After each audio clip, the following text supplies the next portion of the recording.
بصوا كده على الفيديو ده.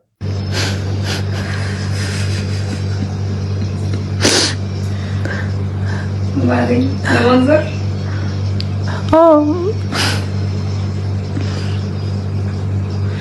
ماشي.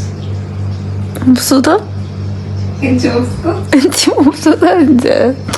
انا بس عايزة افهم الدماغ اللي انتي عاملاها دي، انتي مبسوطة؟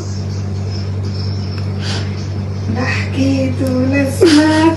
دي بنت قاعدة هي وصاحبتها، المفروض ان هما بيشربوا مخدرات. صاحبتها خلتها مش في وعيها كده، بنت مش طبيعية، وصورتها تقول لها انت مبسوطة؟ مبسوطة من ايه؟ بتعملوا ايه اصلا؟ انتوا قاعدين كده بتعملوا ايه؟ هما دول الصحاب؟ دول الصحاب السوء، دول البنات اما بيتجمعوا مع بعض. بس البنات اللي هي الفاشلة، البنات اللي انت ما تأمنش على بنتك ان هي تروح تسهر معاها، ان هي تروح تبات عندها. الناس اللي بتسيب بناتها، انا راح ابات عند صاحبتي، انا راح اذاكر مع صاحبتي، ده انا راح اقعد مع صاحبتي شويه. لا يا باشا، مفيش الكلام ده. كل واحد يحافظ على بناته. ادي بنات مع بعض، الله اعلم صورتها ايه تاني بعد الموضوع ده. انا ما عنديش مشكله ان انتوا قاعدين مع بعض وبتشربوا سجاير ودنيتكم لذيذه ودماغكم في السحاب، بس صورتوا الفيديو ونزلتوا ليه؟ ان انتوا عاملين دماغ والدنيا لذيذه تنزلوا الفيديو. وبعدين ايه الشاشه الزرقاء دي؟ بتتفرجوا على ايه؟ دي قعده البنات؟ اما دي قعده البنات، امال قعده الشباب عامله ايه؟ لا بجد، يعني الشباب تعمل ايه؟ ربنا يلطف بينا، لان دول في يوم من الايام هيكونوا امهات وهيبقى عندهم اطفال. يا ترى هيعرفوا